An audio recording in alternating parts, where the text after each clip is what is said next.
ඒක තමයි මධ්‍යස්ථභාවය. සමාන ලෙස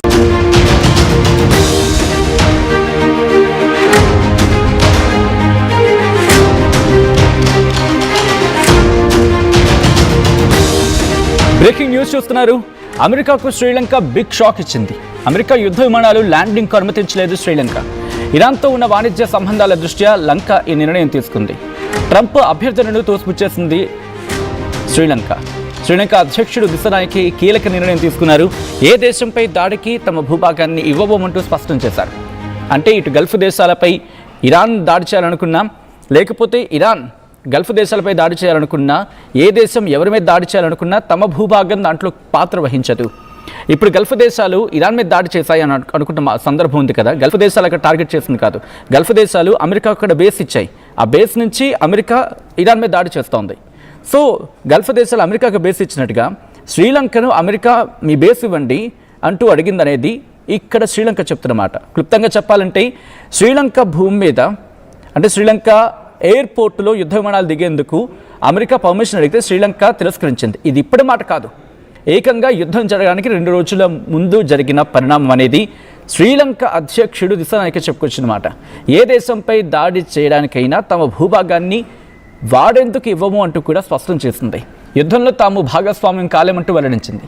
ఆర్థిక సంక్షోభం వేళ అనవసర రిస్క్ వద్దంటూ నిర్ణయించుకుంది. అగ్రరాజ్యాల ఒత్తిడికి లొంగబోమంటూ కూడా వ్యాఖ్యానించింది శ్రీలంక. దీంతో రీఫ్యూయిలింగ్ లాజిస్టిక్స్ కోసం అమెరికా చేసిన ప్రయత్నం ఫెయిల్ అయిపోయింది. శ్రీలంక నిర్ణయంతో షాక్లోకి వెళ్ళిపోయింది అమెరికా. ఇక తమ సముద్ర జలాల్లోకి యుద్ధ నౌకల ప్రవేశంపై కూడా శ్రీలంక బ్యాన్ చేసిందంటే అర్థం చేసుకోవచ్చు. అసలు ఏం జరిగిందని డీటెయిల్గా మాట్లాడుకునే ప్రయత్నం చేద్దాం. ఇన్ఫ్యాక్ట్ కొద్దిసేపటి క్రితం ఈ డెవలప్మెంట్ చోటు చేసుకుంది.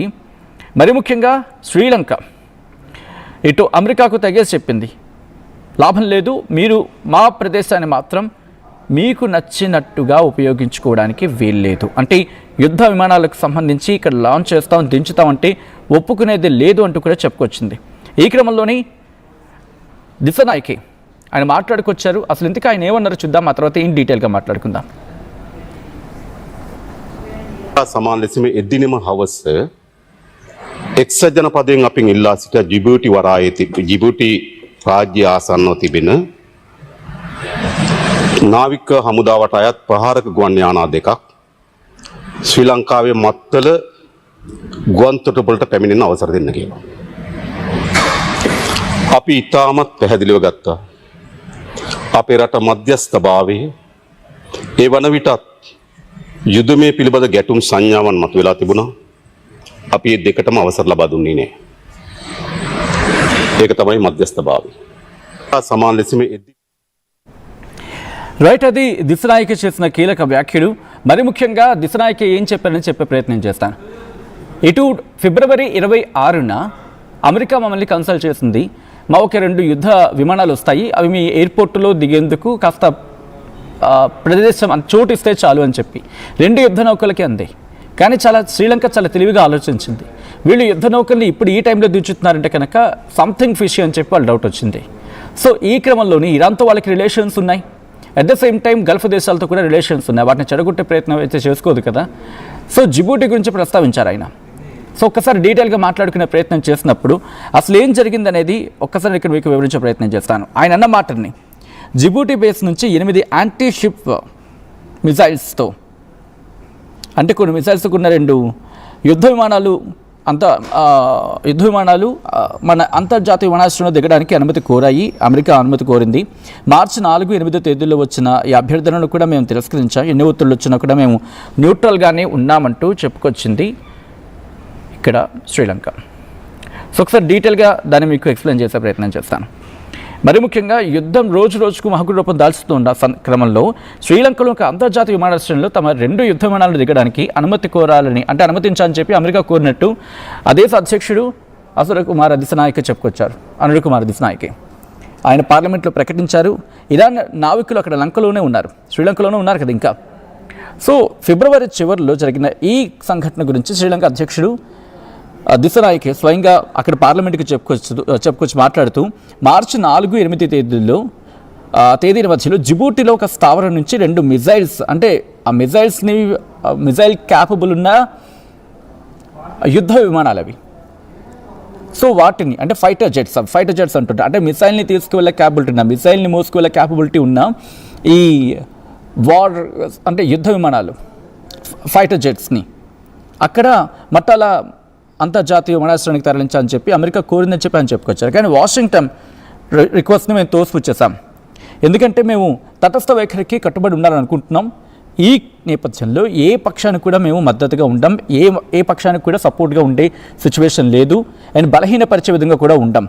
అంటే ఏ దేశమే దాడి చేయాలనుకున్నా ఆ దాడికి మా భూభాగాన్ని వాడుకోవడానికి మేము ఒప్పుకోము అని చెప్పి తెగేసి చెప్పేసింది శ్రీలంక. సో ఫిబ్రవరి 26న అమెరికా నుంచి రిక్వెస్ట్ వచ్చిందంట.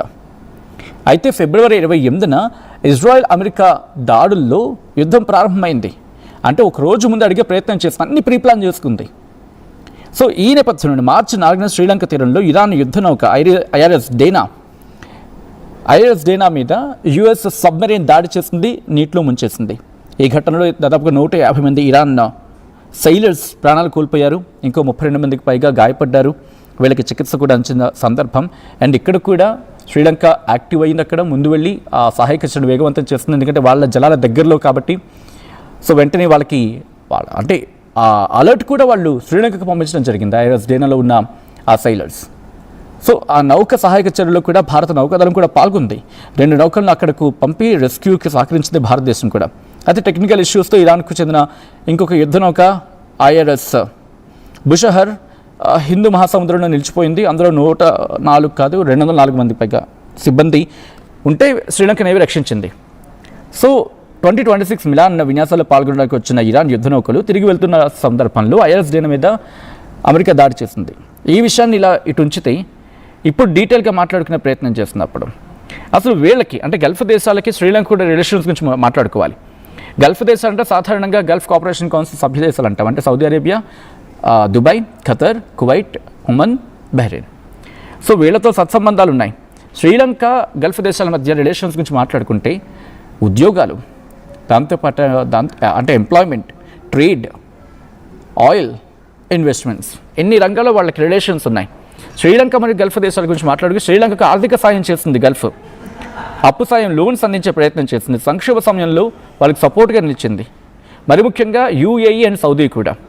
అండ్ ఉద్యోగాల గురించి మాట్లాడుకున్న మైగ్రేషన్ కావచ్చు, లేకపోతే రెమిటెన్స్ అంటే అక్కడికి వెళ్తారు కదా, మన దేశం నుంచి శ్రీలంక వెళ్ళారో లేకపోతే మన దేశంలో విదేశాలు వెళ్ళిన వాళ్ళు ఉంటారు కదా, వాళ్ళు పంపించే డబ్బులు అది కూడా ఆ దేశానికి ఉపయోగపడుతుంది. సో ఇది అత్యంత ముఖ్యమైనది. లక్షలాది మంది శ్రీలంక ప్రజలు గల్ఫ్ దేశాల్లో పనిచేస్తున్నారు, కన్స్ట్రక్షన్ ఫీల్డ్స్లో కావచ్చు, హోటల్స్లో కావచ్చు, దాంతోపాటు అక్కడ హోమ్ సర్వీసెస్ అంటూ ఉంటారు కదా వాటిల్లో. దాంతోపాటు రెమిటెన్స్ అంటే వాళ్ళు పంపించే డబ్బులు. శ్రీలంక ఆర్థిక వ్యవస్థకు పెద్ద ఆదాయం ఇది, ఫారెక్స్కి ప్రధాన వనరు కూడా ఇదే.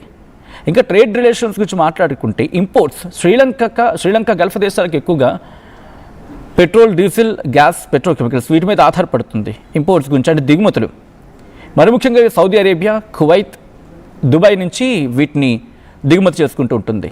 అండ్ ఎగుమతుల విషయానికి వస్తే శ్రీలంక నుంచి గల్ఫ్ దేశాలకు టీ, గార్మెంట్స్, కోకోనట్ ప్రోడక్ట్స్, దాంతోపాటు చేపలు ఇవి కూడా. అండ్ గల్ఫ్ మార్కెట్ శ్రీలంకకు ముఖ్యమైన ఎగుమతి ప్రాంతంగా మాట్లాడుకుంటూ ఉంటారు. ఇన్వెస్ట్మెంట్స్ గురించి మాట్లాడుకుంటే real estate, tourism, port and ఇన్ఫ్రాస్ట్రక్చర్స్లో కూడా ఇన్వెస్ట్మెంట్స్ ఉన్నాయి. శ్రీలంకకు సొంతంగా పెద్ద ఆయిల్ అనేది లేకపోవడం వాళ్ళ ఎనర్జీ సెక్యూరిటీకి పెద్ద క్రైసిస్, పెద్ద ఇష్యూ అది.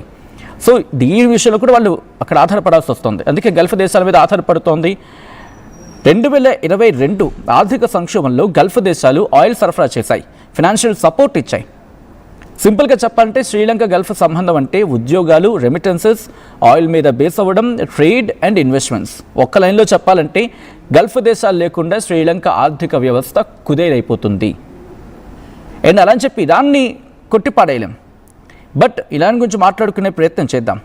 వీళ్ళ మొత్తం ట్రేడ్ శ్రీలంక గల్ఫ్